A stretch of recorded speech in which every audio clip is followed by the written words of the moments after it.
मैंने दुनिया में 8,000 मीटर से बुलंद 14 चोटियाँ हैं, उनमें से 5 पाकिस्तान में है। तो मैं पाकिस्तान की पहली फीमेल हूँ जिसने ये सब 2 साल में किया है।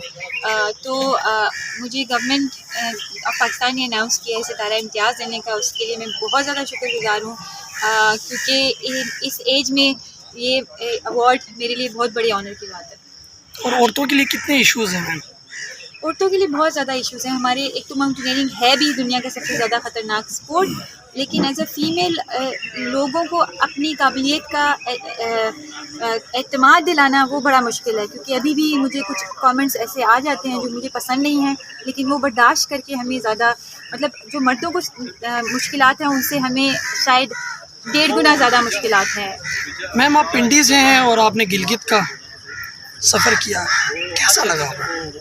पिंडी से मैंने मतलब जो पहाड़ है ना, वो इवन जीबी के भी कुछ लोग बोलते हैं कि बहुत मुश्किल काम है। तो किसी ने भी इंक्लूडिंग मी ये अपने उनके ज़हन गुमान में भी नहीं था कि कोई पिंडी से आके गिलगित बल्तिस्तान के, नेपाल के बुलंद तरीन दुनिया के पहाड़ समिट करेगी। तो मेरे लिए बहुत ऑनर की बात है और अल्लाह ताला का शुक्रगुज़ार हूँ मैं कि अल्लाह ताला ने ये सब मेरे नसीब में लिखा था। मैडम ये बता दें, जिस तरह ख़वातीन के बारे में एक आम तासुर है कि सनफ़ नाजुक होती हैं, तो केटू जैसा पहाड़ जहाँ पर एक तरफ मौत भी आपको पता है कि बर्फ़ है, फिसलने के ख़तरात हैं, और फिर जिस तरह बुटल नेक जैसे मकामात हैं, उन तमाम का आपका तजुर्बा कैसा रहा और जो ख़वातीन हैं उनको क्या मैसेज देंगी?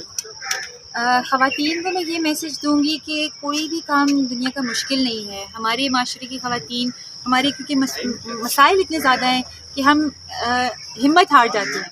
तो मैं ये बोलूँगी हिम्मत मत हारें, क्योंकि अगर मैं मेरे जैसी लड़की पिंडी से उठ के मेरी 2 छोटी बेटियाँ भी हैं, मैं माँ भी हूँ, बीवी भी हूँ, करियर वुमन भी हूँ, अगर मैं सब कुछ ये कर सकती हूँ, केटू जैसे पहाड़, माउंट एवरेस्ट जैसे पहाड़ सर कर सकती हूँ, तो कोई भी पाकिस्तान की कोई भी खातून ये सब कुछ कर सकती हैं, या वो कोई भी काम कर सकती है जो वो करना चाहें। अच्छा मैम, आप ये बताइएगा कि आपने 8 चोटियाँ अब तक जो है ना सर की हैं, तो इन 8 में से आपका जो है ना ख़तरनाक आपको सबसे ज़्यादा कौन सी लगी है, जहाँ आपको ऐसा लगा हो कि ये मेरा आखिरी सफ़र है?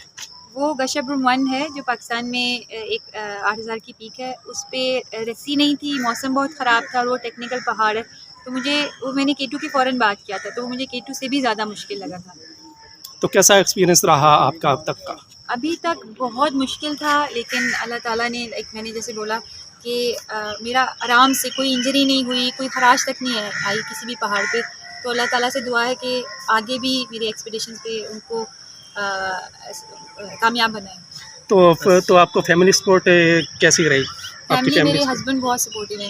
मैं जो हूँ अभी, वो मेरे हस्बैंड की सपोर्ट की वजह से है, क्योंकि उन्होंने मेरा शुरू से ही बहुत साथ दिया।